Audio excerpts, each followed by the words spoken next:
할렐루야. 사랑하는 대강의 가족 여러분, 오늘 하루도 하나님의 말씀과 동행하는 삶이 되길 소망합니다. 오늘 함께 나눌 하나님의 말씀은 요한복음 7장 10절에서 16절 말씀입니다. 그 형제들이 명절에 올라간 후에 자기도 올라가시되 나타내지 않고 은밀히 가시니라.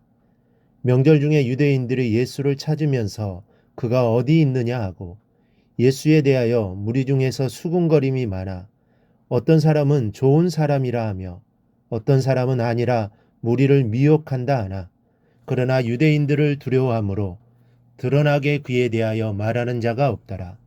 이미 명절의 중간이 되어 예수께서 성전에 올라가사 가르치시니 유대인들이 놀랍게 여겨 이르되 이 사람은 배우지 아니하였거늘 어떻게 글을 아느냐 하고 예수께서 대답하여 이르시되 내 교훈은 내 것이 아니요 나를 보내신 이의 것이니라.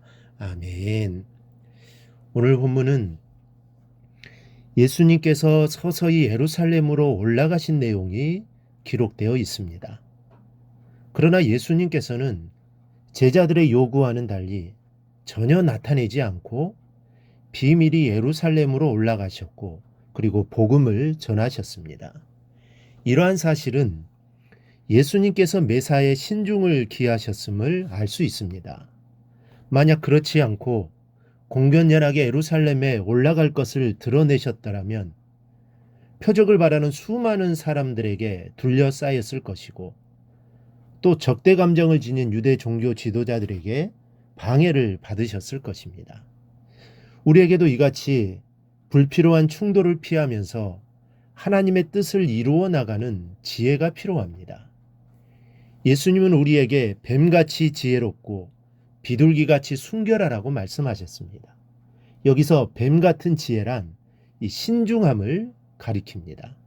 그러므로 우리는 하나님이 주시는 지혜를 가지고 무슨 일을 하든지 지혜롭게 해야 합니다. 그래야 하나님의 영광을 드러낼 수 있는 겁니다.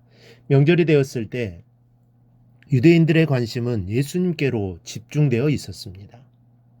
그러나 예수님이 자신을 드러내지 않고 활동했기 때문에 쉽게 찾을 수가 없었습니다. 11절을 보니 명절 중에 유대인들이 예수를 찾으면서 그가 어디 있느냐 하고 찾아다녔다고 기록하고 있습니다.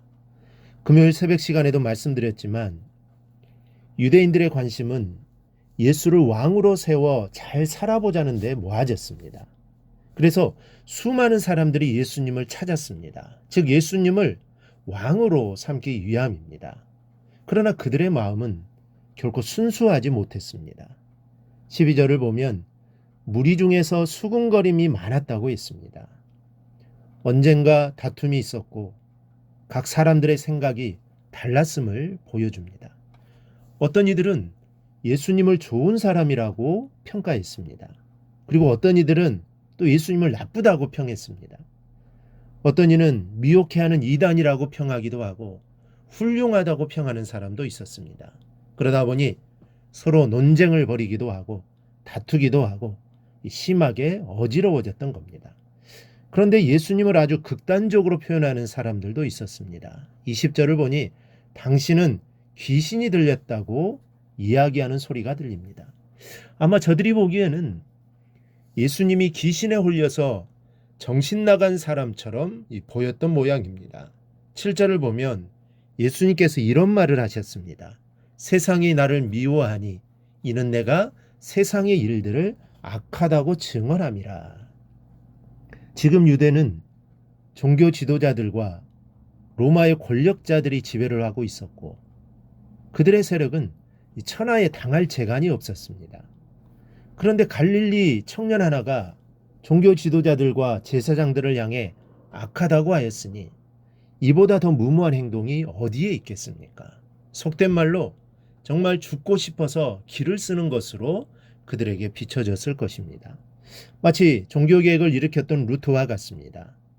그 당시 중세시대는 로마 카톨릭이 모든 것을 지배하고 있었습니다. 그들의 말 한마디면 사람을 죽일 수도 있고 살릴 수도 있었습니다. 그런 시대에 루터는 반기를 들고 일어납니다. 잘못되었다는 것입니다. 그리고 성경으로 돌아가자는 것입니다.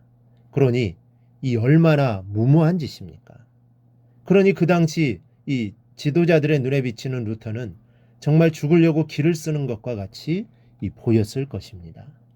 이와 마찬가지로 예수님 당시 예수님을 바라보는 그들의 눈에는 귀신이 들려서 정신병자처럼 볼 수밖에 없었던 것입니다. 그러나 여러분, 예수님은 공의로운 하나님이셨기에 죄를 묵인할 수 없으셨습니다.